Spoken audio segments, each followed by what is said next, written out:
gracias al estudiante López Lectón por su presentación artística esta mañana.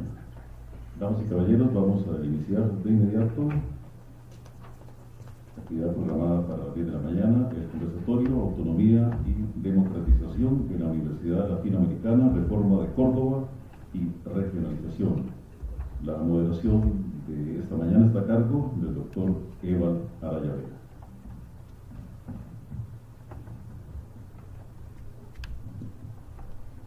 Muchas gracias. Le voy a pedir a don Horacio y a don Rodolfo que por favor me acompañen.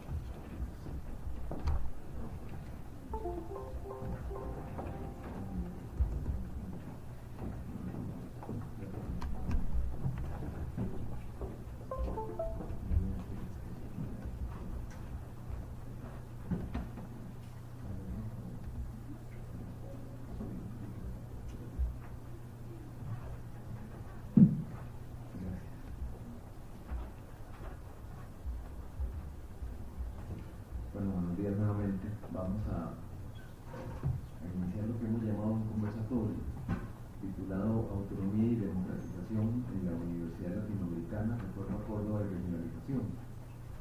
En esta oportunidad me acompañan a mi derecha don Rodolfo Meoño y a mi izquierda don Horacio Cheruti. Voy a iniciar presentando las excusas de don Arnoldo Mora, quien ayer tuvo que suspender su participación acá. Creo que don Arnoldo es conocido por todos nosotros, no necesito presentarlo, porque su señora esposa tiene unos problemas de salud y ellos viven solos, y entonces me dijo que no se sentía en condiciones morales ni afectivas de desplazarse acá hoy. Me dijo que le dijera a los invitados especiales que tenemos acá que unas disculpas y unos abrazos muy sentidos, que quería conversar muy detenidamente con don Horacio en algún momento, y nos ofreció venir a dar unas conferencias en otro momento para ¿cómo se llama?, colaborar con nosotros también en este tema. Inclusive estuvimos dialogando casi media hora, pues don Arnoldo cuando habla, ¿verdad? Sí. Me contó las reformas que quería venirnos a plantear sobre la universidad y además sobre el estatus salarial. Entonces, coordinaremos con él apenas muchísimo. Los currículum de los tres invitados con los que contamos en esta actividad, don Horacio Cheruti, don Rodolfo Meoño y don Francisco Velara, que está por allá, son profundamente amplios. Entonces solo voy a hacer una presentación muy ligera y me disculpen todo lo que omita. Se te agradece, sin aguantar. Está bien. Don Horacio Cheruti es argentino, de nacimiento, naturalizado mexicano en 1993, me parece muy importante por gran parte de su producción. Tiene un espíritu argentino, pero además del Estado de México. Sus estudios los ha realizado en los campos de la filosofía. Tuvo su profesorado y licenciatura en la Universidad de Cuyo, Mendoza, Argentina, y su doctorado en filosofía en la Universidad de Cuenca, Azuay, Ecuador. Ha realizado estudios postdoctorales gracias al apoyo de diversas fundaciones, tales como el caso de la Fundación Bariloche, Río Negro, Argentina, y de la Fundación Alexander von Humboldt, Nuremberg, Alemania. Ha sido profesor en diversas universidades latinoamericanas, entre las que destacan la Universidad de Salta, Argentina, de Cuenca, en Ecuador, y la Universidad Pedagógica Nacional de México. Desde 1982 se desempeña como catedrático de la Universidad Nacional Autónoma de México. En esta alma mater se ha destacado como investigador en el Centro Coordinador y Difusor de los Estudios Latinoamericanos, y profesor de Filosofía Latinoamericana y Historia de las Ideas y Filosofía Política en la Facultad de Filosofía y Letras de la UNAM. También ha coordinado el Colegio de Estudios Latinoamericanos y ha sido presidente de la Asociación Filosófica de Letras.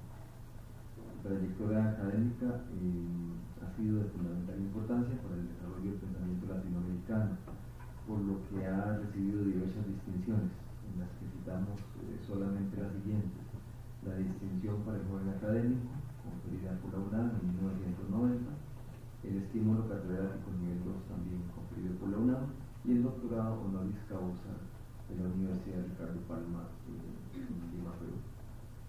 Don Horacio posee múltiples publicaciones de libros, artículos, etcétera, pero no voy a citar en este momento ninguna de ellas porque no nos iríamos hoy. Un poco parecido nos sucede con Don Rodolfo, que estuve también viendo el currículum enviado por Esteban y igual, ¿verdad?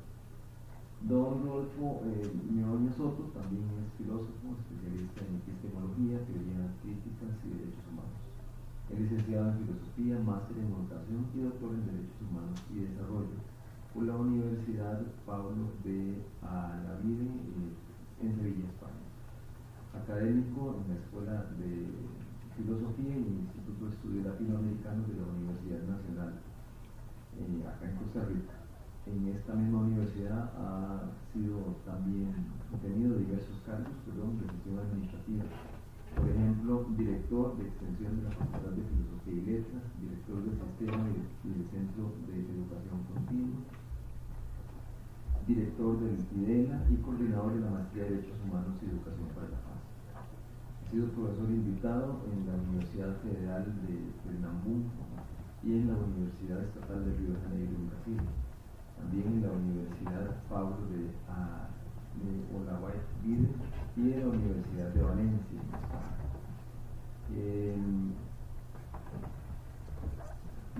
También ha desempeñado investigaciones y consultor en el Consejo Superior Universitario Centroamericano SUCA y la Facultad Latinoamericana de Ciencias Sociales Flaxo y en las Naciones Unidas, UNICEF y la UNESCO. Es colaborador permanente de la campaña latinoamericana por el derecho a la educación, que tiene organizaciones nacionales en 20 países latinoamericanos y el Caribe.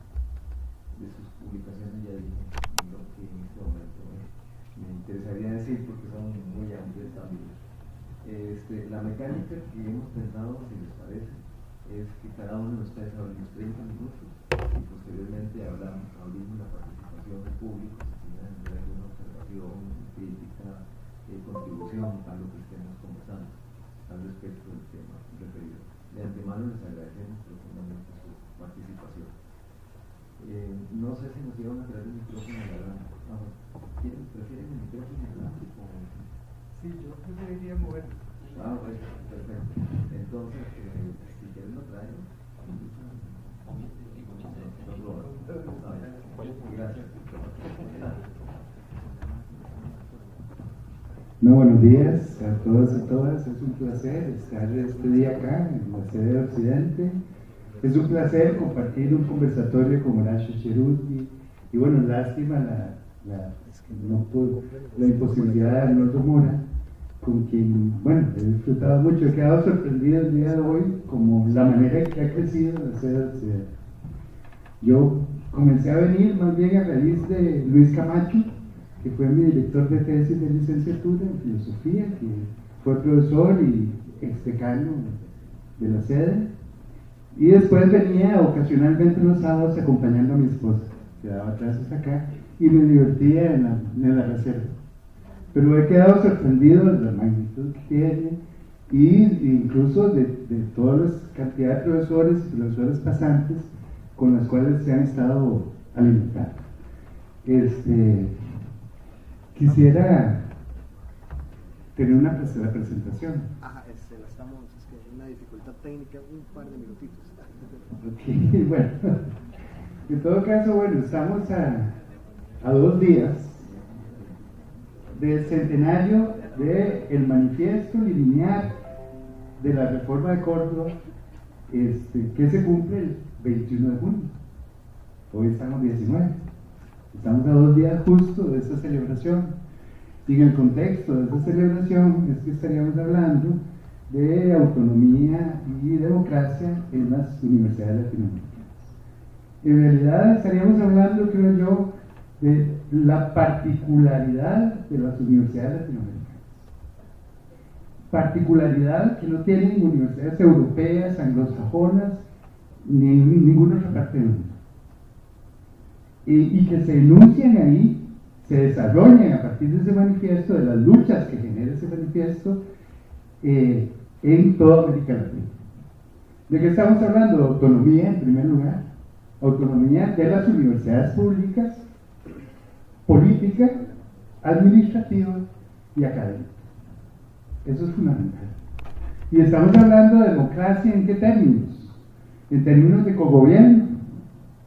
¿Qué es lo que plantea la reforma de Córdoba? El cogobierno. Lo que hoy en día llamaríamos paridad estudiantil.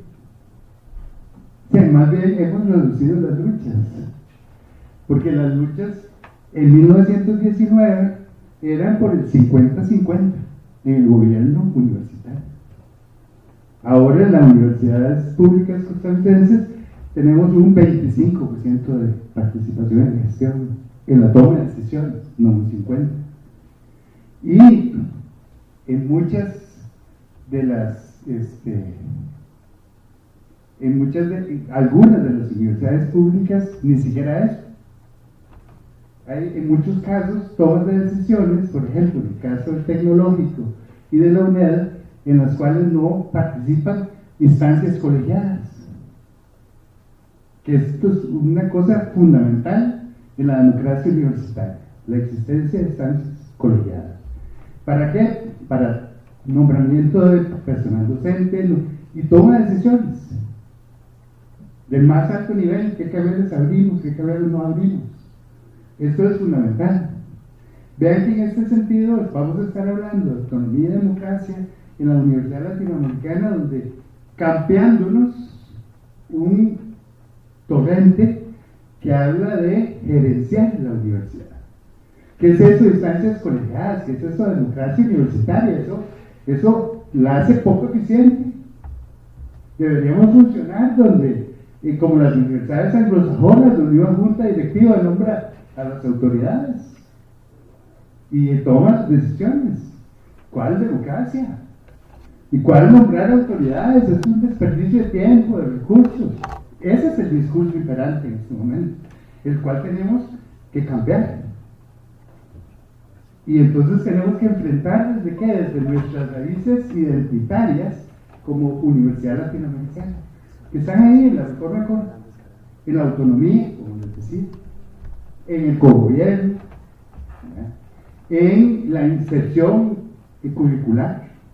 En realidad se trataba de vencer aquí los modelos de universidades pontificias en América Latina, así como el más reciente modelo liberal, que todavía, vean que todavía no ha sido superada. La gran lucha de la reforma de Córdoba en 1919 era también contra el autoritarismo docente, y eso no lo hemos perdido. Ese autoritarismo docente, que era propio de los modelos pontificios y liberales, no se ha perdido.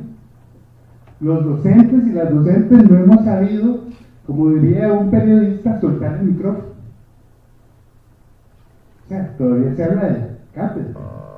Y la libertad de cátedra es libertad del docente o la docente, no del estudiantado. O sea, todavía no hemos entregado el proceso de aprendizaje al estudiantado y seguimos ahí dando clases.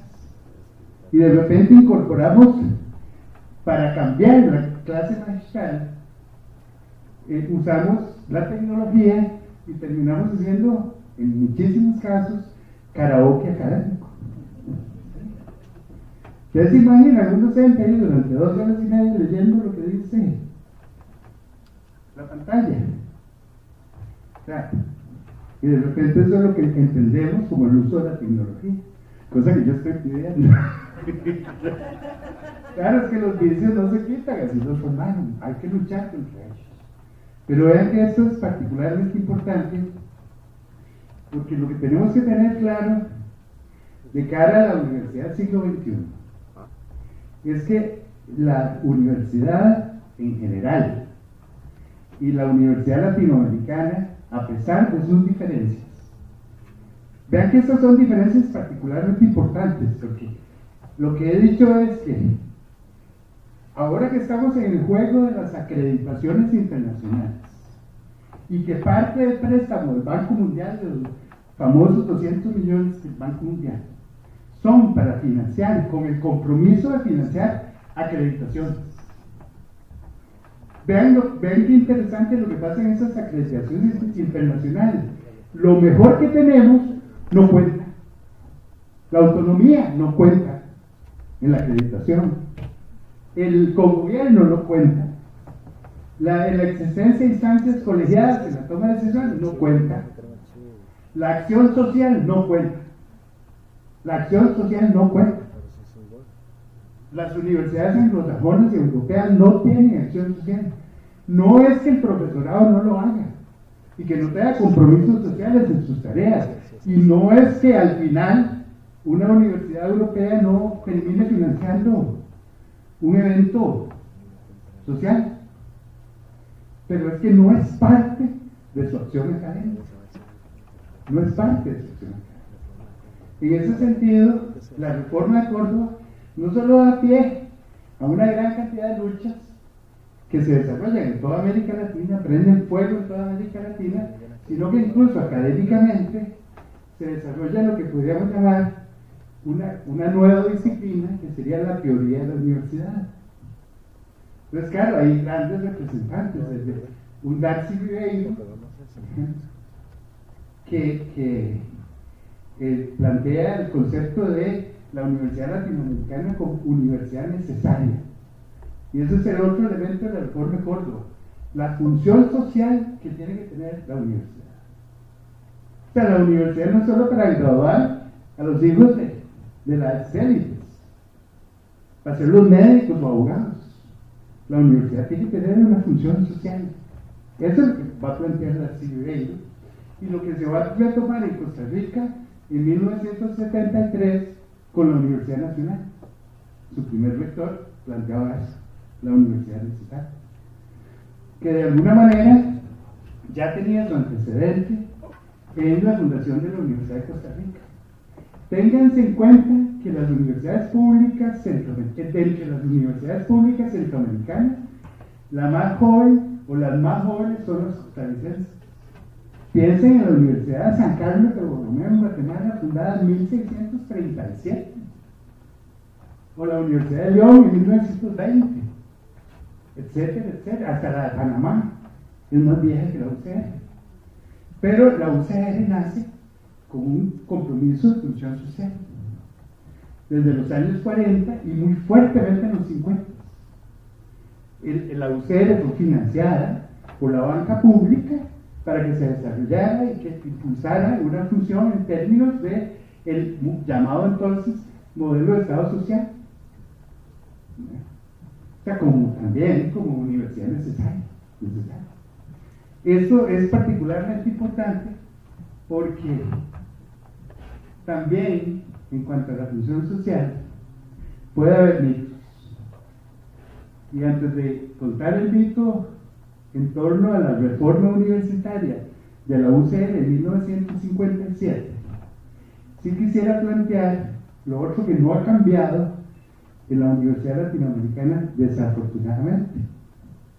Entonces, no solo tenemos todavía el autoritarismo docente, sino que además del autoritarismo docente, tenemos la misma organización académica de una universidad europea, las mismas disciplinas, las mismas carreras, los mismos contenidos.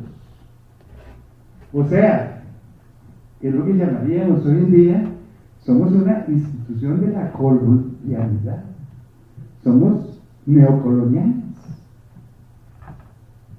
O sea, cultivamos en ese sentido tradiciones académicas que son la garantía de lo que hemos llamado el epistemicismo.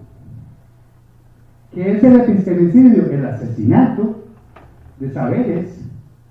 ¿Cuáles saberes? Bueno, en primer lugar, los saberes populares, los conocimientos ordinarios, los conocimientos que desarrollamos de nuestra propia experiencia de vida. Pero ya Bacon dijo que no, que es que están sesgados, que son antropocéntricos, que son etnocéntricos, que dependen de un lenguaje, que dependen de una cierta idiosincrasia. Entonces no sirve para nada. Y eso es lo que Boaventura de Sousa Santos llama el desperdicio de la experiencia humana.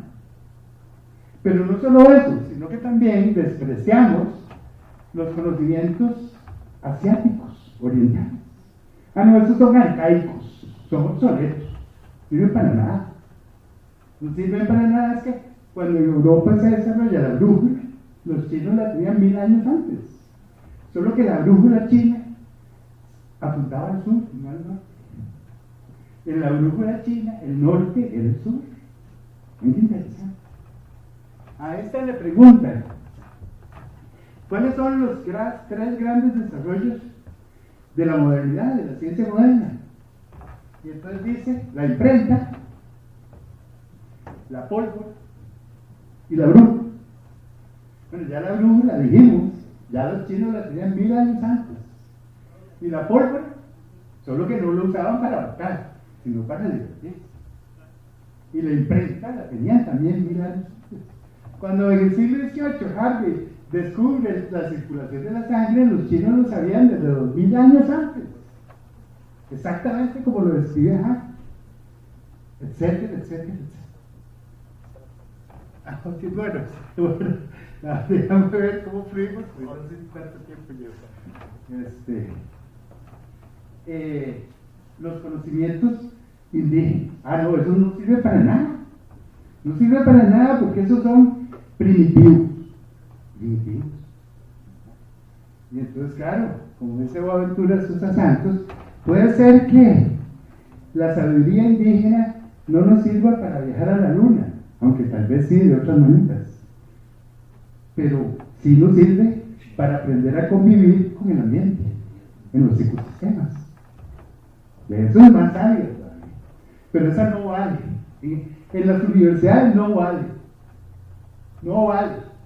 Ustedes no se imaginan los problemas que han tenido universidades mexicanas o argentinas, precisamente, en doctorados o posgrados interculturales. ¿Cómo yo le pago a un chamán para que me dé un curso? Se puede. Por servicios profesionales o algo así. Pero ¿dónde está su título? ¿Dónde está su título? O a un lama. Si traemos al Dalai Lama, no lo podemos contratar como profesor visitante. O sea, la figura de profesor visitante no cabe. ¿Respecto? Ya haga la que usted dice. Y más con los conocimientos de raíz africana. Entonces son declarados ya no salvajes, sino primitivos.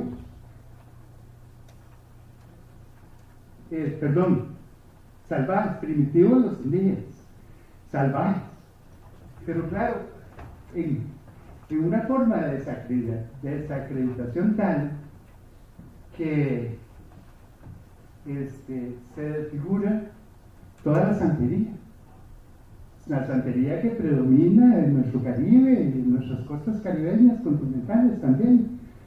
Una santería que es practicada por el 80%, por ejemplo, de los habitantes de Cuba. Pero ¿en qué terminó la santería? En el cine de Hollywood, en el vudú y en los zombies. Ahora ha cambiado, ahora ya los zombies ya no vienen de muñecos de cera, de hechizos vudú, ahora vienen de múltiples formas, en las nuevas películas zombies. Pero en las películas de los años 50, 60, que sí vimos, eran fruto de la santería. O sea, ese epistemicidio lo hacemos de manera concreta las universidades y las universitarias. O sea, no podemos exigirnos de esa responsabilidad. Nosotros somos los epistemicidas. Entonces, en ese sentido, tendríamos una tarea muy fuerte en una universidad del siglo XXI de desarrollo de formas de recuperación de esos saberes que hemos condenado a la muerte. Tenemos que hacerlos revivir de alguna manera. Eso es lo que hablamos con ecología de saberes, que en realidad, bueno, no es solo ecología de saberes, sino de temporalidades. O sea, de reconocer, por ejemplo, que es tan contemporánea una mujer indígena como una francesa clase media alta que vive en París o en los barrios latinos. ¿Sí?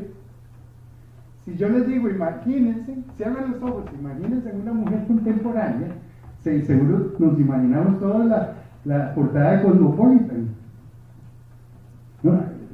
La ecología de temporalidad supone darle contemporaneidad también a aquella mujer indígena boliviana o nuestra mujer indígena de Salamanca. El otro día un estudiante me decía, profe, pero es que yo no puedo ni imaginarme ni cómo son sus zapatos. Ah, pero te lo imaginas sus zapatos. Sí.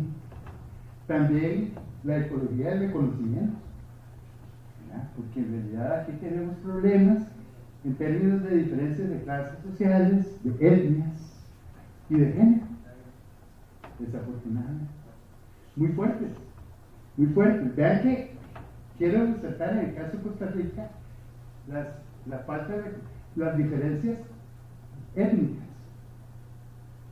que no, ¿por qué? Porque somos, vamos a ver, racistas vergonzosos.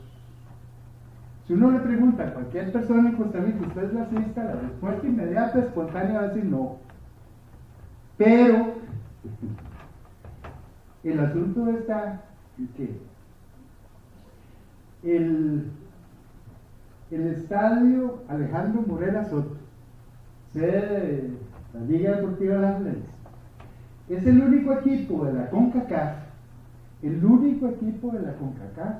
que ha recibido una multa económica por insultos racistas en un partido contra el Impact de Montreal. $50,000 tuvo que pagar por esos insultos racistas. ¿Y de dónde salen esos insultos racistas? De un racismo lejano, con el cual no hemos lidiado. Diferencias de clase, obvias.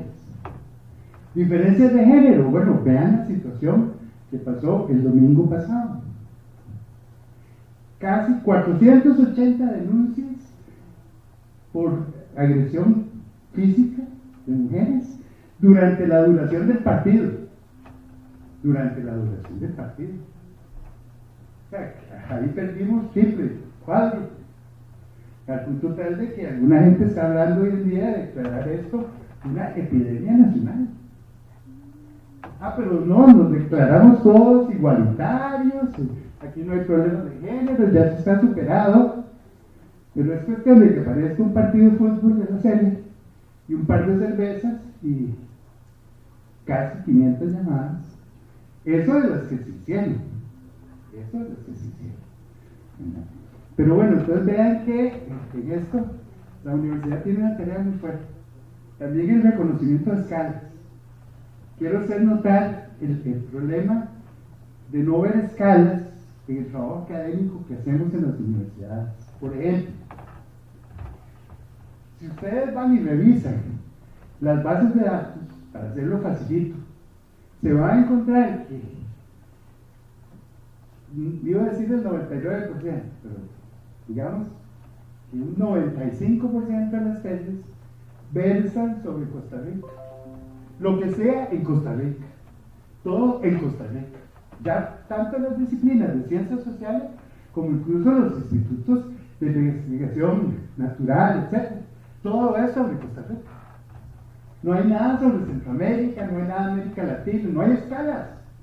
Y si no entendemos que los fenómenos, los procesos se desarrollan desde lo local hasta lo global, que lo global se expresa en lo local y lo local en lo global, no entendemos nada. Entonces celebramos como gran triunfo el decreto ejecutivo que libera a Costa Rica de exploración y explotación de petróleo. Hasta una película, Caribe, se hizo con esa lucha. Pero vean que ese decreto ejecutivo que solo validez en el Estado Nacional. Y un derrame de petróleo no conoce fronteras. O sea, vean cómo el movimiento ecologista se sintió satisfecho cuando es una lucha al menos regional. O sea, no podemos declarar a nuestro país libre del peligro del petróleo si no es en un contexto regional. O sea, ese decreto no sirve para nada. Perdón, si tenemos a Panamá al lado, en el Caribe. Y tenemos a Nicaragua vendiendo lotes de mar para explotación petrolera. Tenemos a Trinidad y Tobago desarrollando explotación de gases en el mar de manera desaforada, etc. Pero ese es el otro, la ecología de escalas. La otra es la ecología de productividades. O sea, no podemos rescatar los conocimientos que hemos asesinado, los populares, los indígenas, los de raíz africana y los orientales, si no entendemos que la única productividad no es la productividad que se mide por el mercado, por leyes de oferta y demanda, por eficacia y eficiencia. Si no podemos entender que hay prácticas que tienen una gran productividad. El otro día le pregunto a un estudiante de posgrado, mira, ¿cómo estuvo la clase? Y dice, muy bien, pero una compañera, dándome las quejas, una compañera pidió antes de dar su conferencia que meditáramos 5 minutos. Qué pérdida de tiempo. Qué pérdida de tiempo. Vean que eso es muy interesante en el concepto de productividades, pero lo otro es que entonces lo contrario, plantear la productividad en términos del mercado nos lleva a hacer desaparecer o combatir estilos de vida. Y entonces, ¿qué tenemos? Tenemos a la Procuraduría General de la República visitando instituciones, una por una, desde hace 5 años, reuniéndose con sus jerarcas y mandos medios y diciéndoles, miren, ustedes no pueden tolerar la microcorrupción. ¿Cuál es la microcorrupción? Que se roben 5 minutos más a la hora del almuerzo. Pero lo que no podemos ignorar es que cada cultura, cada localidad tiene su propio estilo de vida y ese estilo de vida representa también tiempos sociales y culturales. Entonces nosotros llegamos con nuestros 2.000 o más de 2.000 proyectos de acción social y extensión en la UCR y en la UNA, llegamos a las comunidades rurales con un programa de trabajo aprobado en la Torre del Marfil, con los tiempos nuestros de la Torre del Marfil, no con los tiempos y el estilo de vida de la comunidad. No para enriquecernos de la comunidad, sino para colonizarla. Llegamos a colonizar estilos de vida. Y a veces con la mejor de las intenciones, pero con el peor de los métodos. Recuerdo un proyecto duradero de la Escuela de Promoción y Planificación Social de la UNA que operaba con la consigna de Teotonio dos Santos, que bueno, lo perdimos hace poco, pero fue una gran influencia en Costa Rica, con la consigna de Teotonio dos Santos de convertir a los campesinos en obreros agrícolas. Claro, ¿por qué? Porque el obrero es el que puede colectivizarse, puede desarrollar política, el campesino no, es un estilo de vida diferente. ¿Me explico? Pero entonces estamos, vean la consigna, destruir el estilo de vida campesino. O sea, queremos conservar ese estilo de vida y eso solo podría ser con agricultura subsidiada. Lo mismo, queremos conservar el estilo de vida con universidades, con universitarios y universitarias de los pueblos indígenas. Bueno, eso solo tendría que ver, solo se podría lograr con agricultura subsidiada. porque no van a poder competir contra las plantaciones de banano de Álvarez de Santi. ¿Sí? A eso se dedica. Pero vean qué serio, porque también pasa no solo con la agricultura, sino también con la medicina indígena. Si no subsidiamos la medicina indígena, si el Estado nacional no subsidia la medicina indígena, va a tender a desaparecer. Cosa que ya comenzó a ocurrir hace unos años en el norte de Venezuela y el sur de Colombia, donde de repente los pobladores indígenas prefieren ir al centro de salud público, a lo que para nosotros es un EVAS, que ir donde el chamán. ¿Pero por qué? Porque ya no creen en la medicina chamánica. No, porque ahora tienen que pagarle al chamán. Antes era el mecanismo del traque.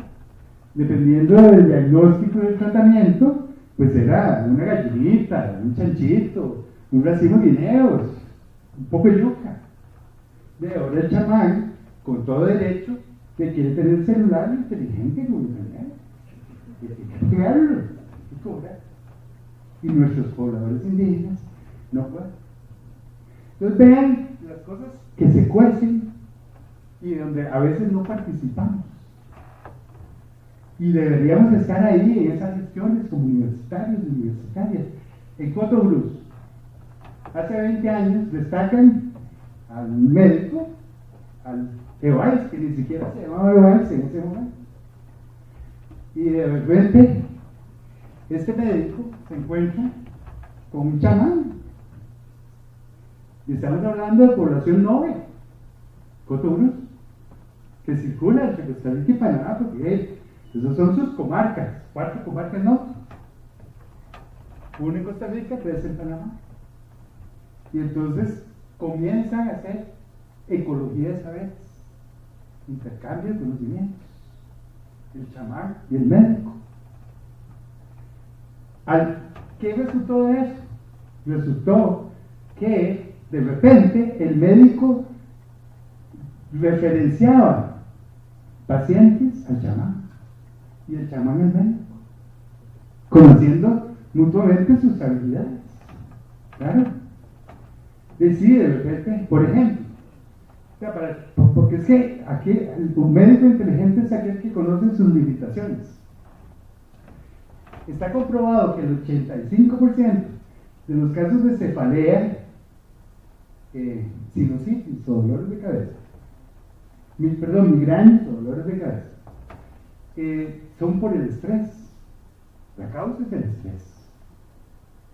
Pero de ahí llegan al consultorio médico y el médico sabe la estadística, pero no sabe cómo ni diagnosticar realmente el estrés, ni menos darle el tratamiento.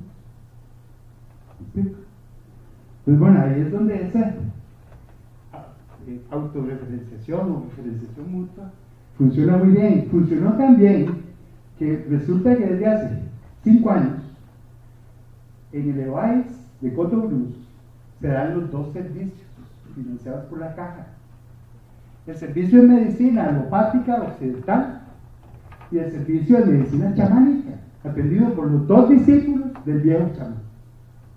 Y ahí mismo en el EVAIS tienen su parque botánico, tienen sus medicinas. Ven qué interesante. Hace 2 años comenzó un proceso similar en Alta Talamanca y están queriendo desarrollar algo similar en Baja Talamanca. Y nosotros estamos, como dicen en Costa Rica, detrás del palo, siguiendo con nuestras disciplinas eurocéntricas, nuestros planes de estudio eurocéntricos y nuestros títulos, donde decimos quién sí y quién no, y con nuestra docencia autoritaria. Todavía el mobiliario de la clase está igual que en una clase en Austria a finales del siglo XVIII o en Alemania a principios del XIX, la misma ubicación del mobiliario. Vean el caso del auditorio, el problema es que las sillas están fijas, ¿no? Solo permiten, como decía Freire, mirarse las nucas.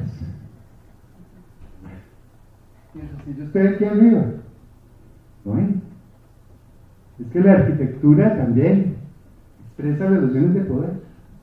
Las relaciones de poder autoritarias propias de la Universidad Pontificia, como la de Santo Tomás, o las universidades liberales latinoamericanas, se expresa todavía en esto. O en el salón de clases, en el escritorio grande. ¿Quién tiene el escritorio grande? ¿Quién tiene la palabra? ¿Quién tiene el micrófono? Bueno, eso son metas incumplidas. Tenemos que revisar ese autoritarismo en el proceso de aprendizaje. Pero eso empieza por el ABC, por los espacios. Si las aulas siguen como están, no podemos desarrollar procesos con otras dinámicas, donde sea el estudiantado el que tenga en sus manos el proceso de aprendizaje. Porque no es el estudiantado que propone el programa del curso, porque es el docente. ¿Quién dice? ¿Quién dice que no es posible? Pero por otro lado, incluso se plantea que el programa que propone el docente se negocia. Mentira, no se negocia. Porque ese es el otro problema de la democracia universitaria. Sí, hablamos de que nos diferencia de las universidades europeas y anglosajonas el tener democracia interna. Pero una democracia que fue de alta intensidad se ha convertido en unos carboncillos. O sea, claro, o sea, lo que Boaventura Sosa Santos llama una democracia de baja intensidad. O sea, ya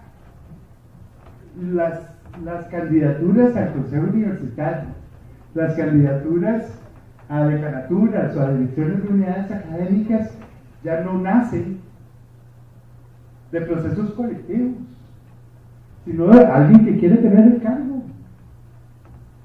Sí, de repente, sí, alguien se lanza a consejo universitario y entonces uno le dice, mira, ¿y por qué? Y entonces la respuesta es, ¿y por qué no?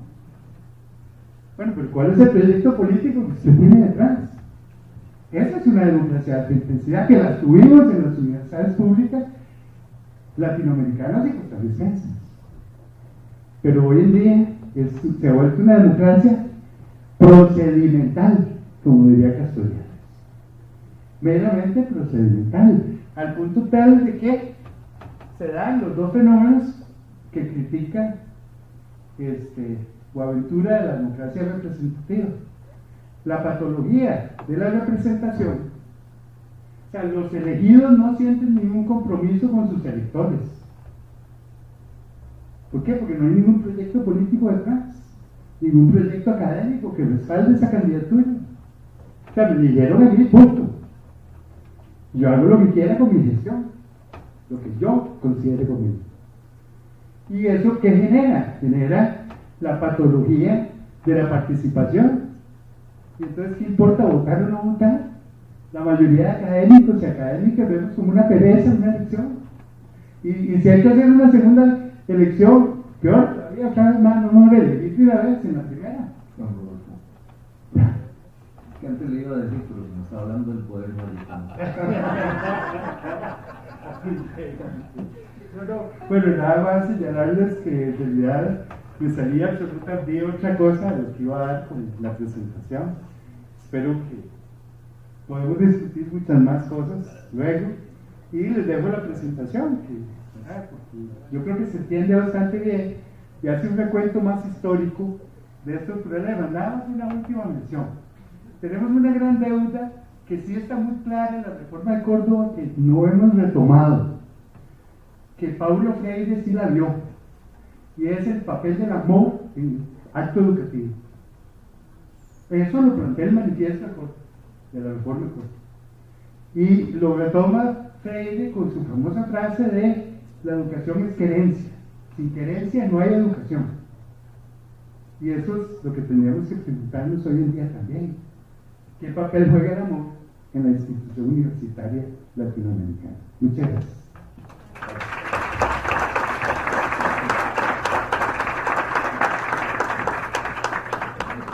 Muchas gracias a don Rodolfo. Vamos a escuchar ahora la intervención de don Horacio Cheruti, igual por 35 minutos. Sí, a mí me van a cortar el tiempo ya. Perdón, qué pena. Pero después de todas las maravillas que dijo Rodolfo, ¿qué voy a decir yo? Nada. Bueno, primero, sí, recordar que para Paulo Freire, lo que había en este tipo de escenario era el vómito del que estaba en el altar sobre los que estaban ahí escuchando. Y no se trata de eso, se trata verdaderamente de que esto sea un diálogo donde compartamos saberes, inquietudes, preocupaciones, experiencias y propuestas. Y este me parece que es un punto fundamental. El otro que quería decir, en general, siempre que estoy, y estamos siempre, en coyunturas angustiantes, se me ocurre empezar a buscar a ver qué puede servir, qué no. Y estaba incluso con pánico escénico de regresar aquí a mi patria tica y a esta universidad, que he estado en muchas ocasiones y recibiendo cosas muy importantes, y me puse a revisar materiales. Sí, bueno, a ver, por acá, por acá, por acá, por acá. Y lo primero que saltó a la vista es, sí, efectivamente, han pasado 100 años de la reforma universitaria de Córdoba, y sin embargo hay cuestiones que se planteaban en ese momento, otras que se planteaban antes y otras que se han planteado después, y parece que estuviéramos hoy. Claro, sería una estupidez total decir lo que está pasando hoy es exactamente lo mismo que estaba pasando en ese momento, por supuesto que no. Pero sin embargo hay reflexiones, testimonios, experiencias compartidas muy importantes que uno dice, ah, caray, ¿cómo es posible? Y no me había dado cuenta. Y en eso creo que tenemos un problema central, que es que incluso desconocemos nuestro pasado inmediato. Porque si yo ahora les digo a ustedes, ¿y ustedes conocen la historia de esta universidad? ¿Y saben lo que pasó aquí hace 5 años, hace 10 años, hace 20 años? Yo acabo de entrar y a mí lo que me interesa hago mi carrera y bye bye, ¿no? Entonces, ahí hay un punto muy interesante. Y entonces, quisiera nomás compartirles algunas de estas reflexiones que me surgieron a partir de detalles de esta propia historia desconocida. Por ejemplo, un detalle que yo no sabía, no he podido estudiarlo porque eso me enteré hace 3 días. Antes de la reforma universitaria de Córdoba, se hizo la reforma universitaria en Guatemala. ¿Y alguien sabe de eso? Ni idea. Lo que pasó a la historia fue la reforma universitaria de Córdoba. Y lo de Guatemala, que fue un antecedente, se desconoce.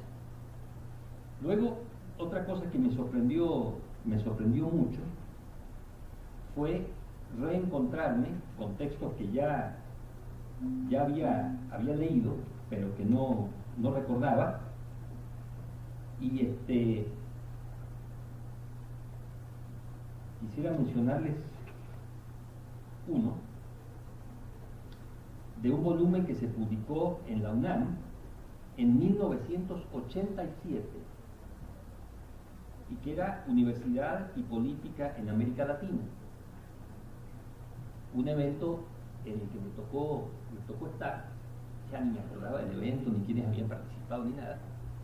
Y entre otras, había una exposición, una conferencia, nada menos que de Jorge Mario García Laguardia, sobre universidad, Estado y autonomía en Centroamérica. Y por supuesto, se centra en el caso de Guatemala, pero de pronto dice lo siguiente. Hace referencia a la Universidad de Costa Rica en 1940, que la Constitución de 1949, en su artículo 84, reconoce la autonomía, el 10% del presupuesto anual del Ministerio de Educación y la libertad de cátedra. En 1949. Eso en toda la región. Y a día de hoy parece ciencia ficción. Y luego cita, dice, de un intelectual gringo, no sé quién sería porque no lo menciona, pero aparece la cita, y dice que decía: sea la Universidad de Costa Rica la institución que tiene más alto grado de autonomía de todas las universidades del hemisferio occidental, al mismo tiempo es representativa del modelo latinoamericano. Eso planteaba en ese momento, en el 87, Jorge Mario García Araguain. Creo que es interesante, porque esto, ¿qué nos dice?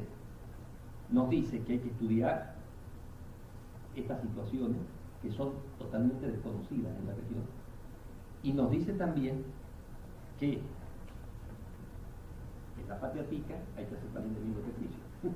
Ver qué pasó aquí y por qué. Entonces, este creo que es un punto central.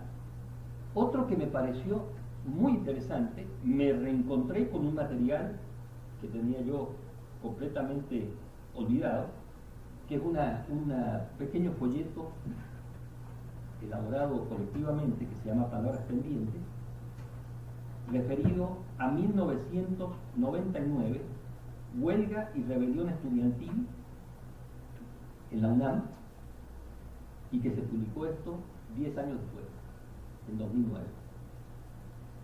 Bueno, me tocó estar presente en esa huelga. Duró 9 meses y medio. Estuvo paralizada la UNAM y todo lo que allí pasó. Bueno, esta es parte de los testigos de ese proceso que comparten sus experiencias y se van dando cuenta que ahí, claro, ocurrieron cosas muy interesantes y otras que terminan siendo asimiladas por el sistema dominante.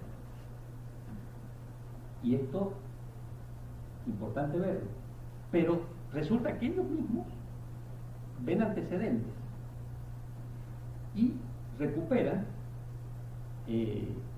textos de los años 20 de José Antonio Mella, que fue asesinado en México, cubano, que recuperaba en ese momento para la región la importancia de la reforma de Córdoba del 18. Entonces, una serie de interrelaciones, ahí yo diría también regionalismo, pero de toda nuestra América, no solamente a nivel nacional, que hay que tomar en consideración. Como en esos años estaba enterado de todo, y ahora que tenemos el celular y que tenemos todo el tiempo que no estamos enterados de nada. O sí estamos enterados, pero no sabemos si lo que estamos enterados es de lo que tenemos que estar enterados o cómo estamos enterados. Y además, no solamente eso, sino aplicarlo eso en una tarea colectiva. Y aquí yo quisiera llegar a lo que, si me dijeran, si ya se le acabó el tiempo, lo único que yo quisiera decir, y que me parece que es el punto neurálgico de todo esto, que se llama asumirnos como sujetos, y como sujetos protagónicos y responsables de lo que tenemos que hacer. Es decir, no vengo como estudiante a la universidad a entrar por aquí y salir por acá. O sea, entro sin el título, salgo con el título y ya, genial. Sino que vengo para formar parte. Vengo formando parte y lo que aquí ocurra tiene que ver con lo que yo haga aquí. Y en eso, yo en lo personal, me sigo sintiendo estudiante. Porque cuando entré a la universidad, así estábamos, así actuamos, así no fue. ¿No? Pero ocurrieron cosas que nadie se las imaginaba, y sin embargo, funcionaron esas cosas. Y no puedo dejar de hacer referencia a esas experiencias personales, porque eran verdaderamente impensables. Primera cuestión impensable, que me ocasionó problemas hasta familiares terribles, cuando se me ocurrió decir que yo iba a estudiar filosofía. ¿Y de qué vas a vivir? ¿Y qué vas a comer? Bueno, mis abuelos paternos me dijeron que me iban a desheredar. No hay ningún problema. ¿Cuál era el único destino posible, no seguro, posible de un estudiante de filosofía en ese momento? Estoy hablando que además me tocó entrar a la universidad en un añito muy lindo, ¿no? Porque fue 68. Tiene también mucho que ver con otras cositas que me marcaron, ¿no? Sea realista, pida lo imposible. La única posibilidad era ser profesor de secundario, o sea, de bachillerato. Era la única, y eso sí tenía suerte que te tocara eso. Pero ¿qué pasó? Pasó algo que nadie había imaginado. En 1966 se da una dictadura en la Argentina de Onganía y estaban muy asustados porque no quería que volvieran a ocurrir después cosas como las que ocurrieron en el Cordobazo del 69, en movilizaciones estudiantiles masivas, etcétera, etcétera. Entonces, vamos a terminar con las universidades masivas. Vamos a crear nuevas universidades, repartimos universidades por el país, que se repartan los estudiantes y que sean universidades chiquitas, pero no masificadas. Y había un detalle. Bueno, es como decía Cantinflas, no, ahí está el detalle. ¿Cuál era el detalle? ¿Y quiénes van a ser los profes de esa universidad? Ah, aquí estaban los profes. Como no había más viejecitos, aquí entramos los jóvenes. Y entonces, el que le está hablando, con 22 años, profesor universitario de tiempo completo, sin siquiera tener todavía el título en papel. Ya lo tenía, pero no en papel. Gracias, dictadura. Bueno, ¿a dónde voy? Lo que quiero decir, aquí el tema es cómo asumimos la responsabilidad de que este espacio es un espacio nuestro. Recién mencionaba una cosa muy interesante. ¿Cómo está esto distribuido? Bueno, que decía al principio, esto no cabe la menor duda que es un altar. Aquí estoy, esta es la palabra sagrada, ¿sí? Es la indiscutible, esta no se puede tomar porque aquí es, ¿sí? Y al ratito ya les doy bueno, sobre todo la sangre de Cristo, que está mejor. El nuevo sagrario. Perdón. ¿Cuál es aquí el asunto fundamental? ¿Por qué no reorganizar espacios y tiempos? Oiga, profe, ¿qué nos está diciendo? ¿Ya enloqueció o sigue siendo el mismo loco de toda la vida? Sí, toda la vida. Quiero decirles que eso lo hicimos en la UNAM. Llegaba yo al salón de clase, decía a los estudiantes, mire, antes 2 minutos, cambiemos todo de lugar, movamos las sillas, etcétera, etcétera, y hacemos una mesa redonda. Claro, le digo, quitemos el altar, hagamos la mesa redonda y entonces un diálogo, etcétera. No se imaginan la bronca con los administrativos, con el personal académico, etcétera. ¿Cómo es posible que están cambiando las sillas de lugar y mueven las mesas? De su lugar natural. De su lugar natural, claro, y además legal. Bueno, los tiempos. ¿Cómo hacemos para aprovechar los tiempos? Y miren ustedes, simplemente, carrera de filosofía, materia dedicada a filosofía latinoamericana. Un curso con 2 horas semanales. Eso es todo. Yo cuando vi eso dije, bueno, y acá, ¿cómo hago para final en 2 horas todo lo que creo que hay que compartir? La única forma, armemos espacios y tiempos de trabajo paralelamente. Y eso también ha dado resultados extraordinarios. Entonces, si no me alcanza aquí, lo hago al lado. Y lo como le hace. Etcétera, etcétera. Lo que quiero decir es cómo asumir esta cuestión. Porque si no, de nuevo, caemos en la farsa de la supuesta democracia. Particularmente de una democracia delegativa. ¿Sí? Donde no solamente te delego el poder, sino que después no puedo hacer nada. ¿Sí? Si te delego el poder, pero me tienes que rendir cuenta, es otra cosa. Imagínense, esa fue la gran novedad de los zapatistas, mandar obedeciendo.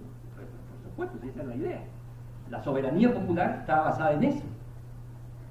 Pero si yo te delego, y luego, si no hay ninguna representación, ustedes tienen aquí el 25%. En la UNAM, ¿quién elige al rector? la Junta de Gobierno. No me acuerdo ahora cuántos son, pero son 25, no recuerdo miembros. ¿Sí? ¿Y cómo funciona? Exactamente igual que el Vaticano. El Papa nombra a los cardenales y los cardenales nombran al Papa.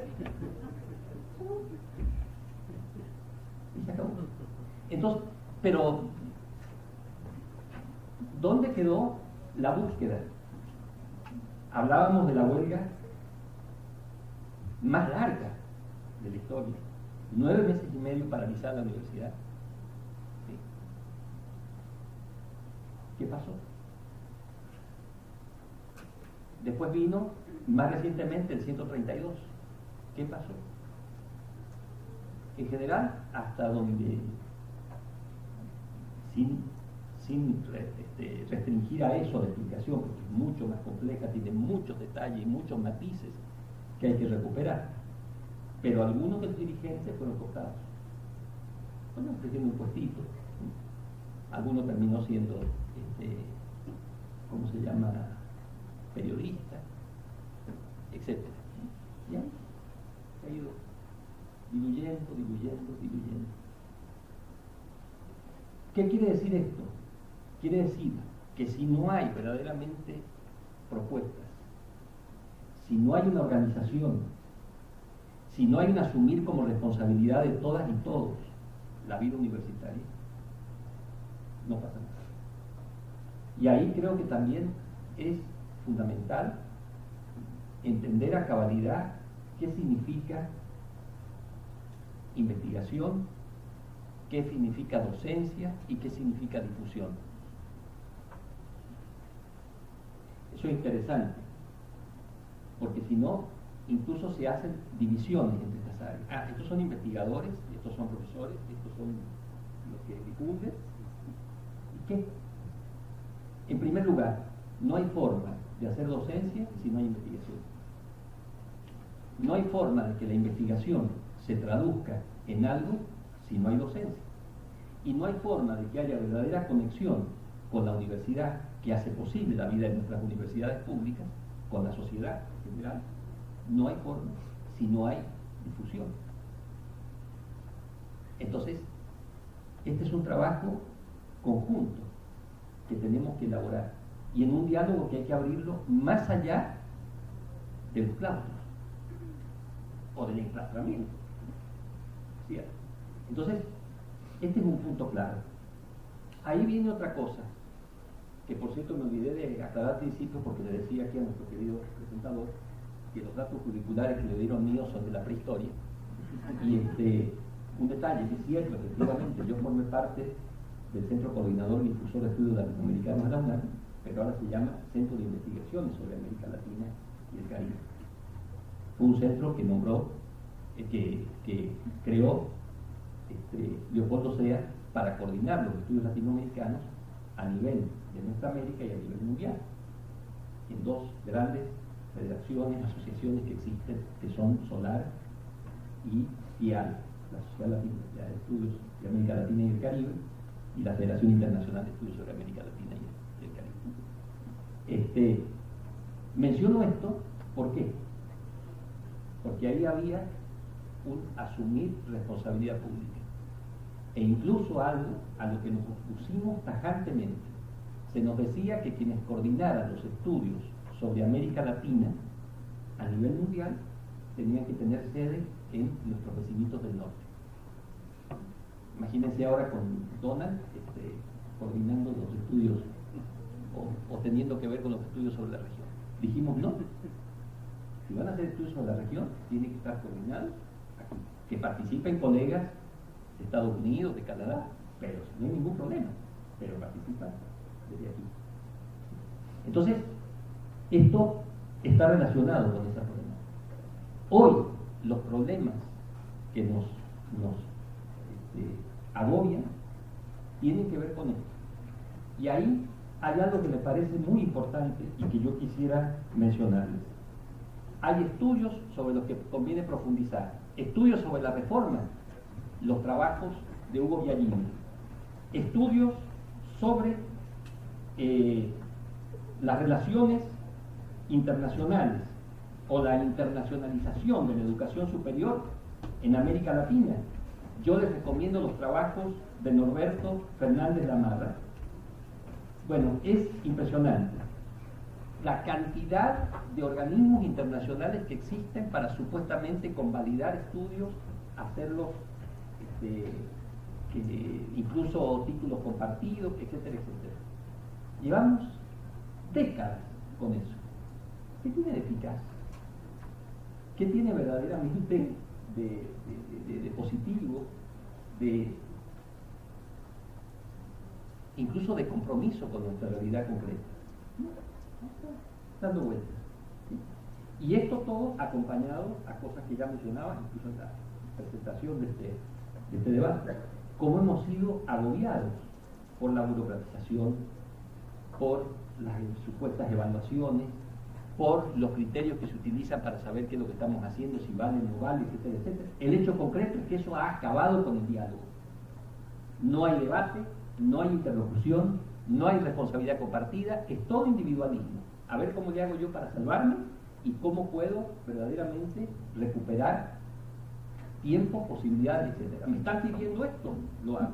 Me están pidiendo esto otro, es lo que hago. ¿Qué es lo que publicó mi colega? Es más, te da miedo que el colega te lea y se entere de lo que estás haciendo, porque a lo mejor después te tiene que evaluar y si lo has criticado, te perjudica. Entonces, tenemos allí una tarea muy grande que hacer y que conviene elaborarla con cuidado. Ahí yo les recomendaría, hay trabajos muy interesantes. Bueno, uno que publicamos en el año 1990 en México sobre universidad y cambio social, los jesuitas en El Salvador. Esto es muy importante porque tiene que ver qué pasó con los jesuitas, bueno, después de Monseñor Romero, con Ignacio Ellacuría y sus compañeros, y qué era lo que estaban proponiendo para la universidad. Ahí hay cosas muy importantes que hay que recuperar. Otro texto que les recomiendo de Nelly Mainero y Carlos Mazzola, compiladores, Universidad en Democracia, Políticas y Problemáticas Argentinas y Latinoamericanas. Se publicó en Buenos Aires en 2015. Ahí hay cantidad de trabajos. Y otro muy importante también de Nelly Mainero, que fue vicerrectora de la Universidad de San Luis en Argentina, que dice ensayos e investigaciones sobre la problemática universitaria, publicado en San Luis en 2011. Creo que son textos muy importantes porque aportan datos de toda la región que no los encuentra uno, porque aunque te metas a Google, por ahí rastreando y qué sé yo, no aparecen esos datos. ¿Qué es lo que se ha intentado? ¿Cómo se lo ha intentado? ¿Por qué no ha funcionado? ¿Cómo podría funcionar? Etcétera, etcétera. Y allí también hay una cuestión central que es la relación con la política, la relación con el Estado. ¿Qué hacemos como universidad? Y mejor. Y no. Esa no ha sido la historia de nuestras universidades. Al contrario, lo que había era debate abierto. Y no solamente debate, sino propuestas. Incluso había asesoría. ¿Ahora qué hay? Nada. La universidad que se quede ahí, que esté encerradita y que sirva para eso, ¿para qué? Para alimentar un mercado. Claro, ¿qué mercado? Depende, porque ahí viene el problema, ¿no? Que somos exportadores de cerebro. Ni eso siquiera a veces. Estamos teniendo egresados brillantes, gente con publicaciones, con trabajo, con investigaciones, con los mejores títulos, no hay trabajo. No hay trabajo. En el mejor de los casos, alguno puede de taxista, otro puede hacer de mesero, no sé, como mucho. Y de eso, ¿el Estado se hace cargo? Es un problema de ellos. El que sea eficiente y el que sea emprendedor y no sé qué, saldrá adelante. Ese cuento lo sabemos de los 80. Es nuestra neoliberalización de las universidades. Eso no se va a modificar de manera espontánea. La única manera de que esto se modifique es que nosotras y nosotros asumamos la responsabilidad y nos constituyamos en eso, en sujetos protagónicos. ¿Qué es lo que vamos a hacer? Hacernos cargo, cómo lo vamos a buscar, y etcétera. ¿Eso significa transgredir todas las reglas del juego? No necesariamente, pero puede ser necesario en un momento. Y hay que ver, hay que analizarlo con mucho cuidado y ver los costos y beneficios que esto puede tener. Pero no costos y beneficios en este sentido, sino si verdaderamente logramos lo que queremos lograr o no lo podemos lograr. Y por ahí me parece que va un poco la jugada. Bueno, creo que para no abusar del tiempo, que esto sería lo que yo plantearía, y a ver que vayamos al debate, que es lo que más me gusta. Gracias. Perfecto, muchísimas gracias.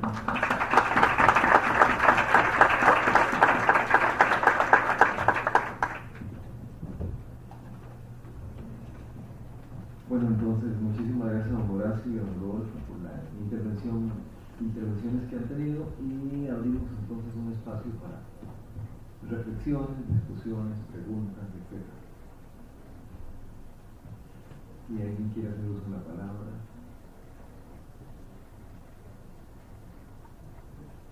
Grecia. ¿Les cedes el espacio? Bueno, entonces vos primero. Luz María, gracias. Pues muy amables. Buenos días, estudiantes, bueno, todas y todos. Verdaderamente he disfrutado muchísimo estas presentaciones. Me encanta que, a pesar de que están en el púlpito, ha sido una interacción muy amena, y yo sé que ese es el espacio que les tocó, pero verdaderamente es una conversación. Bueno, yo quería hacer un par de comentarios. Me parece muy importante, y bueno, a raíz de que se levantaron como un montón de estudiantes y se fueron, ¿verdad? Precisamente después de que Horacio nos estaba hablando de que tenemos que ser parte de, y lo que pasa es que a mí me parece que eso es una herencia que nosotros tenemos y son vicios que traemos, y me incluyo, ¿verdad? Desde primaria, de la secundaria, es un ciclo, y de tal manera que cuando llegamos a la universidad, valorar estos espacios y valorar y verdaderamente sentirnos parte de, no se nos ha enseñado. Entonces, cuando uno como docente trata de que los estudiantes sean parte de, que sean más propositivos, que sea más, que se acabe eso de que el profesor está acá y el estudiante está allá, a los estudiantes les cuesta mucho, nos cuesta mucho, les choca, porque ellos muchas veces dicen, bueno, yo usted para eso le pagan, para que me enseñe a mí, ¿verdad?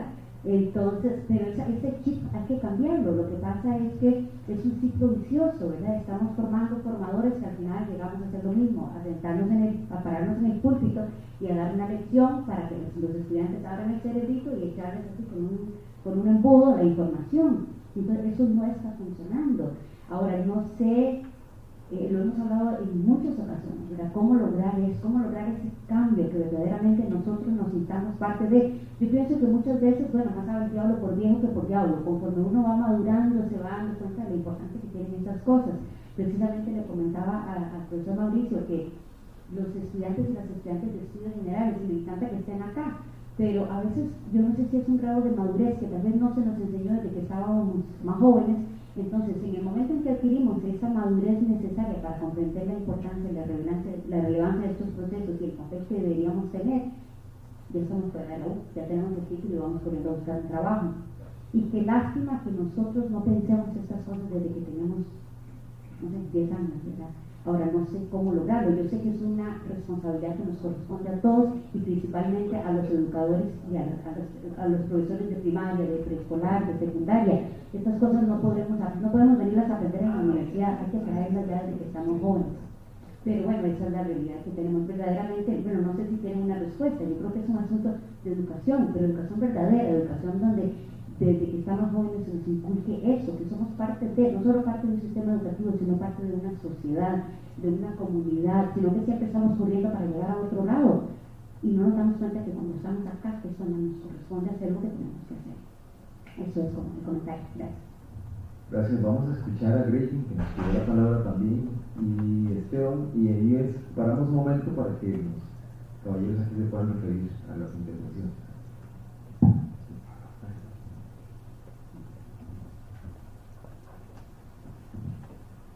Bueno, muy buenos días. Agradecerle profundamente a los dos expositores. La verdad que me parece que son muy necesarios estos espacios de reflexión hacia la universidad, y en buena hora, de hecho. Y quería hacer un par de comentarios muy breves con respecto a lo que mencionaba don Rodolfo, de los femicidios, ¿verdad? Que muchas veces también eso se ve a nivel de la misma universidad con respecto con la relación de centro-periferia, por ejemplo, la universidad central y las sedes regionales muchas veces más bien marginadas en ese sentido. Y eso precisamente por la estructura burocrática, ¿verdad? que se ha apoderado de esa universidad. Y también con respecto a lo que mencionaba don Horacio al puro principio de su exposición, respecto del conocimiento de nuestro pasado inmediato. Precisamente lo conversábamos días atrás con don Horacio, con colegas de filosofía, ahora que estamos precisamente celebrando el 50 aniversario de la regionalización, ¿verdad? Y que se han hecho actividades para conmemorarlo y todo, cómo es necesario el registro de todas estas actividades, ¿verdad? Porque muchas veces sí se celebra, pero de aquí a 5 años tal vez ya ni se van a acordar. Entonces, la necesidad de registrar todas estas actividades, todos estos conocimientos, estas conferencias que permitan una reflexión más allá, me parece que desde las humanidades se ha intentado una reflexión al respecto, ¿verdad? De lo que es la universidad, de lo que significa del 50 aniversario de la regionalización, pero por supuesto que hace falta mucho más. Pero agradecerles nuevamente por estos espacios de reflexión y continuar con eso.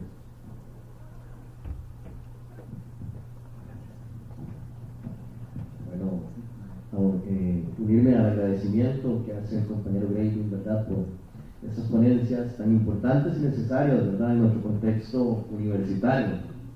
Yo quiero, hacer una pregunta un poco compleja, muy de la mano de lo que aportaba la compañera Luz Marina, pero voy a hacer una contextualización primero, ¿verdad?, porque va muy relacionado con, como lo decía en una actividad que tuvimos ayer en la Universidad Nacional, don Eduardo Saxe, ¿verdad?, de la influencia, reconocer esa influencia que ha tenido don Horacio Ceruti, ¿verdad?, su forma de pensamiento en la construcción de determinadas líneas de pensamiento filosófico costarricense, una filosofía situada directamente, ¿verdad?, una trayectoria, una línea filosófica increíble, ¿verdad?, que viene desde Ortega y Gasset, José Gaos, Leopoldo Sea, donde se nos habla de un filosofar sin más, un filosofar auténtico que reflexione nuestros propios problemas, que ha caracterizado líneas muy importantes de la filosofía en Costa Rica, por una de las principales influencias,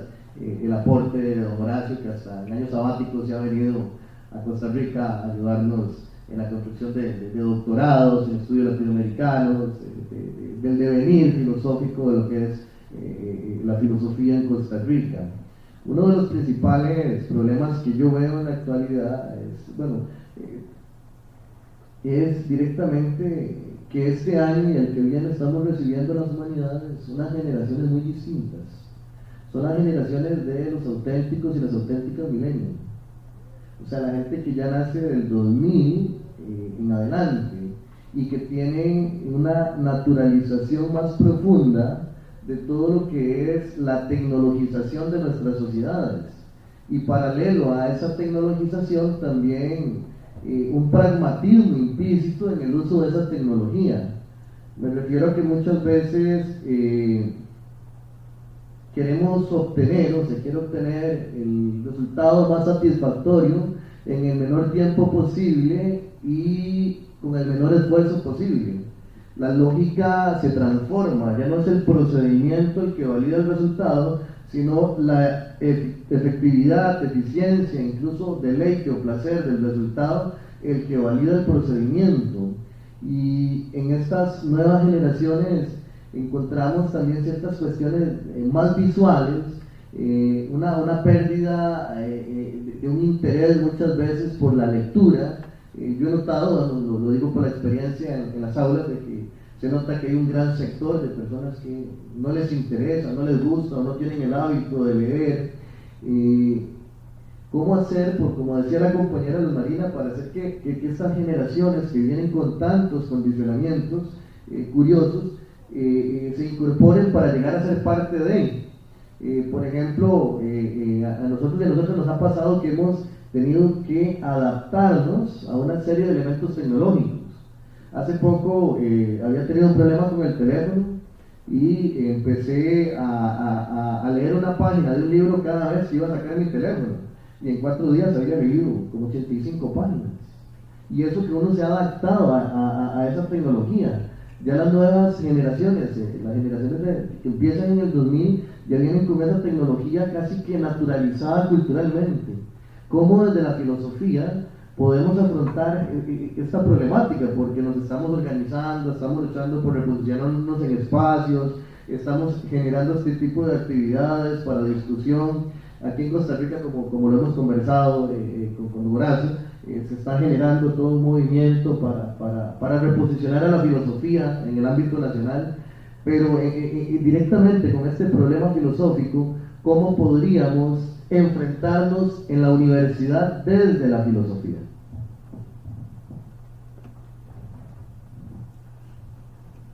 Bueno, creo que son preguntas muy, muy valiosas, y yo respondería así inicialmente.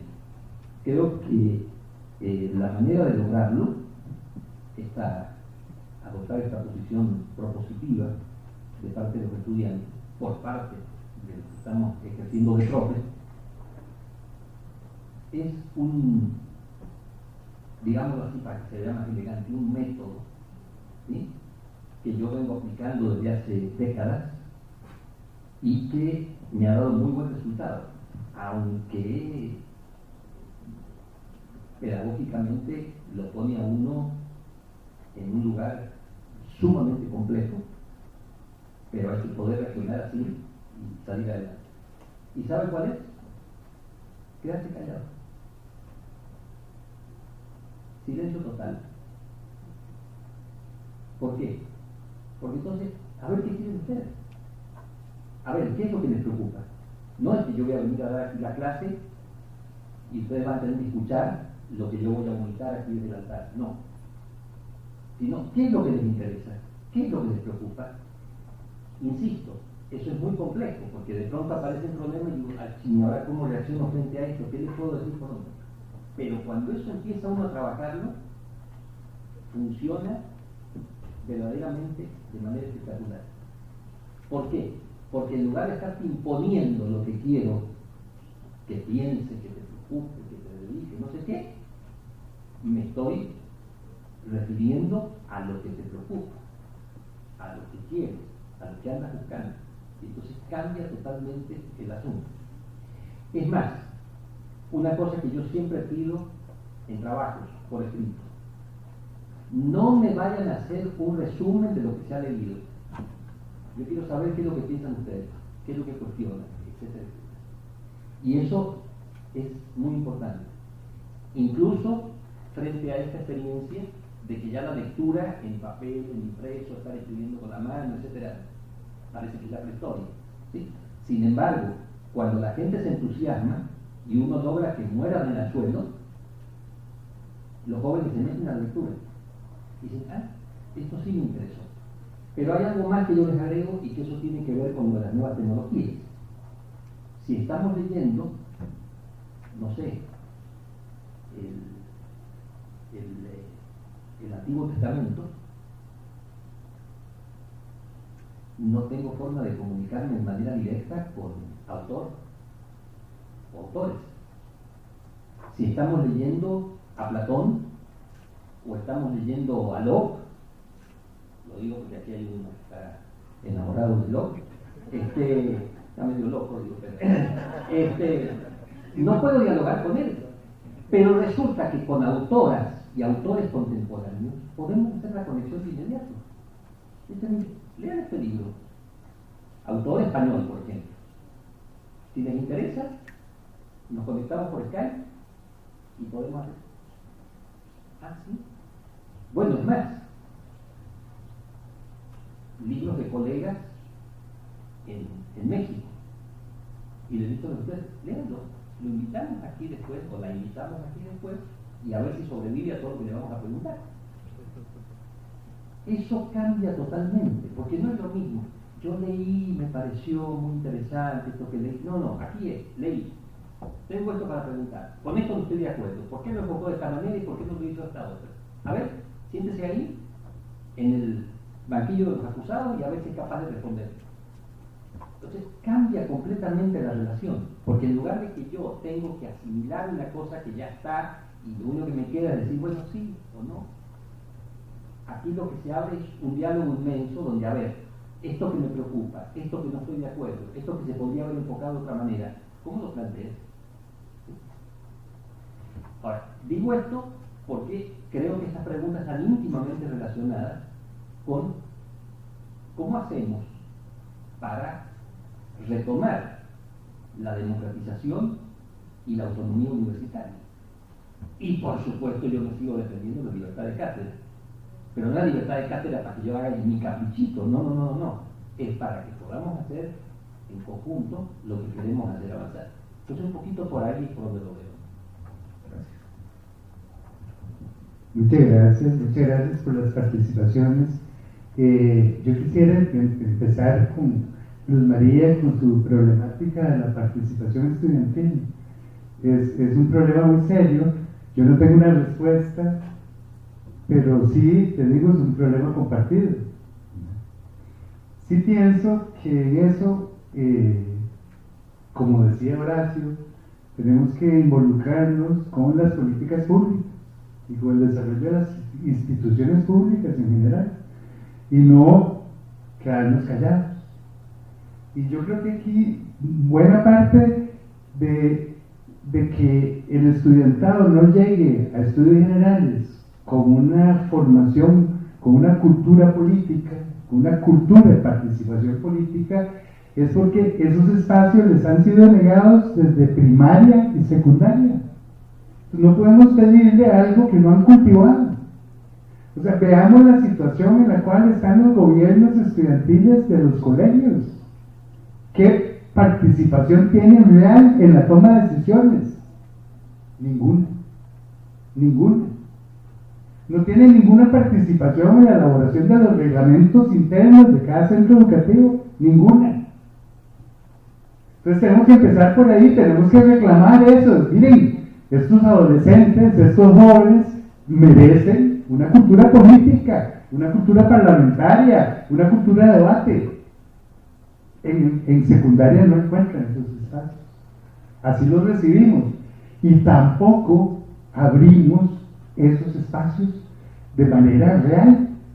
¿Por qué? Porque en las universidades nuestras lo que más se evidencia es el adultocentrismo. Si una palabra viene de un joven, ya de hecho no cuenta. Y entonces tenemos participación de estudiantes en los consejos académicos en minoría, y jóvenes son acallados inmediatamente. O sea, no tienen, son intimidados por las autoridades de la unidad académica, de la facultad, del consejo universitario. O sea, realmente no les estamos dando espacios de crecimiento político, de crecimiento democrático, de desarrollo de una democracia de alta intensidad. En eso tenemos que compartir el problema y compartirlo con ellos, abriendo espacios, reclamándole a la educación secundaria pública y privada también. Espero no haberte contestado porque no era una respuesta, sino un problema compartido. Sí quisiera señalar que eso es lo que Boaventura Sosa Santos llama como patología de la participación. Lo más difícil es hacer, vean que en la patología de la participación se terminó expresando en la obligatoriedad de académicos y de funcionarios en general de emitir el voto. Si no nos rebajan el día, porque si no votamos, imagínense. Ahora, entonces el mayor problema es el estudiantado. Como el estudiantado no hay salario que rebajarle, pues simplemente no asisten a las urnas. Pero esa es la expresión, esa no es una causa, es un efecto. Es la expresión de esa patología de la participación. Greiling hablaba de los epistemicidios y su relación con las sedes regionales. Yo voy a tomarme un par de minutos para explicar algo que me brinqué en la parte disertativa, que tiene que ver exactamente con lo que reclamaba muy bien Horacio de conocer nuestro pasado. Vean que en la UCR tuvimos una reforma de 1957 que supuestamente ya nos hubiera sacado de una organización académica neocolonial y nos hubiera dado una plataforma humanística. Así se vendió la reforma del 57. Además, la historia oficial de la universidad la vende como un proceso que va de 1952 al 57, auspiciado, fomentado, pensado, reflexionado por nuestros mayores figuras académicas. Y así empezó, pero no terminó así. Desafortunadamente, ese proceso de reforma humanística terminó en un proceso de cooptación. ¿Cooptación cómo? Bueno, empezó con pasantías. Estas grandes figuras académicas y políticas universitarias de los años 50 fueron llevados a las universidades estadounidenses para estudiar los modelos y las formas de organización académica. Finalmente, lo que prevaleció en la reforma de 1957, y pueden constatarlo, es la estructura académica de la Universidad de Kansas, uno de los 5 modelos en ese momento en Estados Unidos. ¿Por qué la de Kansas? Porque ya había sido experimentada en la Universidad de Puerto Rico, y la Universidad de Puerto Rico tenía en ese momento la misma estructura académica que se estableció en la UCR en 1957. Es más, no solamente eso, sino que claro, siendo la UCR la universidad más joven pública, más joven del área, era la más propicia para incubar este nuevo modelo estadounidense en Centroamérica. Y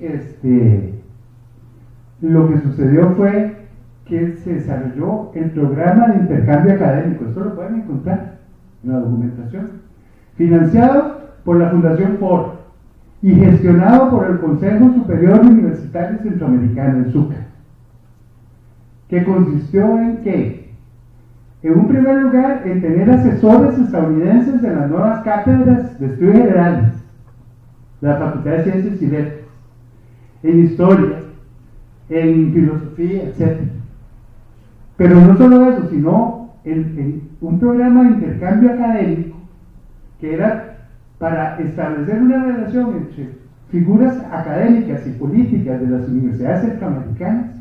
Pero vean qué interesante, el 50% de los fondos fue empleado para que autoridades de la UCR visitaran las demás universidades centroamericanas, y el otro 50% de los fondos fue empleado para que autoridades de las demás universidades centroamericanas vinieran a la UCR.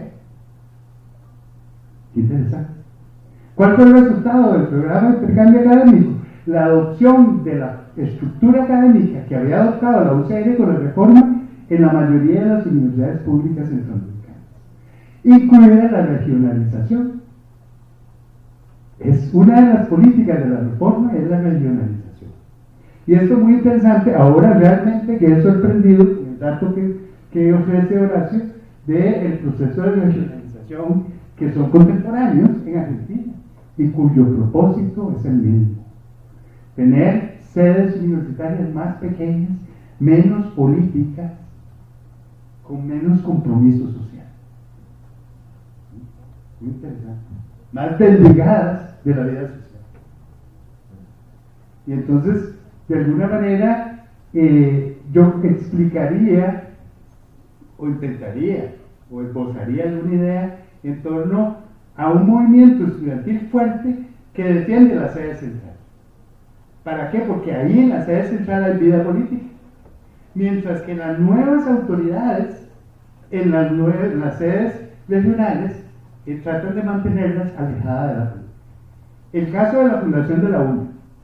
La iniciativa inicial de la fundación de la UNA, que no fue la que cuajó Afortunadamente la que cuajó fue la de la universidad necesaria, alimentada por Darcy Ribeiro, por Carlos Tuneman, por mucha gente, en el contexto de la reforma de Córdoba, pero la iniciativa fue de autoridades académicas de la Universidad de Costa Rica, de la sede central, que era la única que existía. Perdón, la sede occidente sí. Que en ese momento planteaban, ya esto no es universidad, ya esto es un partido político, hagamos una universidad pura. Esa era la idea inicial de muchas de las figuras fundantes de la Universidad Nacional. Solo que no cuajó, pero era blindar la Torre de Marfil frente a la politización del movimiento estudiantil. Politización que hemos perdido, desafortunadamente. Perdón, nada más una cosita en relación con lo planteado por Esteban, y es que de verdad para mí es un honor tener a Horacio acá con nosotros, porque Horacio en 1969, a los 23 años, descubre ahora, por confusión de parte, que empezó siendo profesor a los 22 y a 68. Ahí empecé a ser estudiante. Ah, ok. Profesor en el 72. Ok. Firma la carta fundante, el manifiesto fundante de lo que llamamos filosofía de la liberación latinoamericana. Y los historiadores e historiadoras de este movimiento nos hablan de dos grandes líderes, los cuales residen actualmente en México, Horacio Ceruti y Enrique Dussel. Eran como las tendencias fundamentales de la filosofía de la liberación. Así que es un honor estar con vos, compartir la mesa, ¿verdad? Por último, vamos a ver, yo compartiría con Marshall McLuhan la idea de que el medio es el mensaje, que tenemos que diversificar los formatos. Como filósofo es muy importante que yo escriba artículos y que los publique en revistas especializadas. Eso me da puntos en carrera académica, pero me hace ser conocido por unos cuantos, por 4 gatos. Entonces, yo creo que hay que fomentar el uso de otros formatos. El video, un video que yo pueda subir a YouTube, o una presentación con audio en off que yo pueda subir a YouTube, para decir un par de cosas, pero pueden ser hasta videojuegos filosóficos. Y esto válido para todas las disciplinas. O sea, hay que romper, hay que aprovechar las nuevas tecnologías como planteaba muy bien. Muchas gracias. Gracias. No sé si alguien tiene alguna otra intervención. Bueno, entonces déjenme hacer el siguiente comercial. Hoy en la tarde, aquí mismo a las 2, tendremos una conferencia del doctor Francisco Lara, que nos acompaña acá, sobre la vigencia de la reforma Córdoba 100 años después. Y mañana, acá mismo a las 9, tendremos una mesa redonda entre don Francisco Lara y don Horacio Ceruti, también sobre autonomía y regionalización, que es en la Asamblea de Sede Ampliada, pero todos están cordialmente invitados e invitadas. Y en la tarde, a las 2 de la tarde, don Horacio Ceruti nos va a impartir un conversatorio, pusimos un poco conociendo su inclinación, el papel de la filosofía en el presente y el futuro de América Latina. Esa no va a ser acá, sino en este edificio al lado, en el aula 401, o mejor conocida como sala de juicios. Entonces, ojalá que no tiene que ver con ningún proceso, mucho menos. Sí, lo usan como laboratorio de los compañeros de derecho, entonces se les puso así. Yo quiero agradecerle tanto a Rodolfo como a Horacio y a ustedes la participación hoy y la intervención que hemos tenido. yo anoté unas ideas para hacer una síntesis, pero me pareció que ya desde el púlpito se dijo mucho para seguir con este discurso. Entonces, me abstengo por ahora, pero vean que hay asuntos, me parecen medulares acá. De alguna manera, hablar de la universidad y hablar de sus procesos históricos es hablar de nosotros mismos y de nuestro futuro, ¿verdad? No es un tema deslindado de, sino que forma parte integralmente. No es un tema ajeno, como nos han acostumbrado a verlo. Ese y casi todos los temas, simple y sencillamente como espectadores, a distancia y pasivos, ¿verdad? No somos ni siquiera agentes de transformación en el ámbito educativo, sino más bien casi que pacientes, más bien, ¿verdad? Receptores.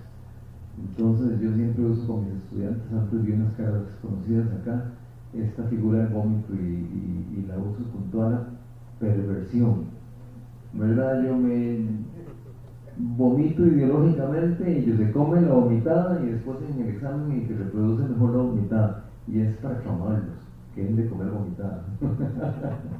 Entonces, porque si lo digo muy bonito y muy académico, como que no surte necesariamente el efecto correspondiente. Estamos en una cruzada importante, siempre, no solo ahora, y creo que lo hemos visto aquí, ¿verdad? Por ejemplo, esto que señalaba don Horacio con respecto a la autonomía que tiene esta universidad, eso es cierto, tenemos una gran autonomía, o sea, para nosotros es inimaginable que el presidente de la República nos dé una orden de ningún tipo, eso es imposible. Hay unos proyectos ahí de reforma constitucional que quieren eliminar la autonomía, ¿sí? O como dijo el Fondo Monetario Internacional hace unos 6 años, el problema de Costa Rica para lograr un auténtico avance y vertiginoso, como ellos lo querían, era la autonomía universitaria. Entonces que había que debilitarla al máximo. Otro asunto, nada más lo relaciono para cuando lo oigan, recuerden de la intervención de los compañeros y se sumen en el proceso político, que al fin y al cabo es hacer educación, ¿verdad? Y ese presupuesto, tenemos un presupuesto, don Horacio señalaba el porcentaje, ahora se aumentó, es bueno, antes era el 1%, ahora es el 1.5% para toda la educación. Ese es un porcentaje importante del Producto Interno Bruto. No hemos podido llegar al 1.5%, al menos estamos como el 1.30 y pico por ciento, pero es un porcentaje relativamente suficiente. Por ejemplo, si ahora que yo estuve hace poquito en México, es un porcentaje inferior en cuanto al Producto Interno Bruto, ¿verdad? Entonces, es el 8, perdón. Sí, tuve pero es que estaba ya pasa. Cuando dije el 1.5 me estoy refiriendo para las universidades. Sí, según la Constitución, el 8%, imagínense, casi el 10% del Producto Interno Bruto es para la educación. De ese 8%, el 1.5% es para la educación superior, para las 4 universidades, porque la técnica, la técnica usa presupuesto propio y todavía no ha ingresado al FES. Si ingresa, más bien vamos a pasarnos del presupuesto del 1.5. Solo como comercial, los datos conservadores de la Contraloría Nacional de la República y del Ministerio de Economía costarricense indican que en evasión, solo en venta y renta, andamos rondando entre el 8 y el 12% del Producto Interno Bruto por año. Oigan ustedes, se roban todos los kinders, todas las escuelas, todos los colegios y todas las universidades cada año, y después dicen que nosotros ganamos mucho. Un asunto que no es cierto, créanme. Entonces, desde esa perspectiva, vean que al fin y al cabo, hablar de universidad es también hacer política de Estado. Y que es comprometer el universo. A veces nos dicen restrictivamente, produzcan profesionales para sus zonas.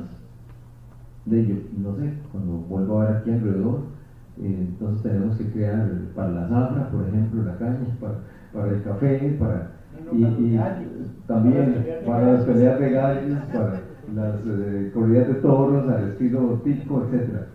No, el compromiso nuestro es pensar en el universo completo.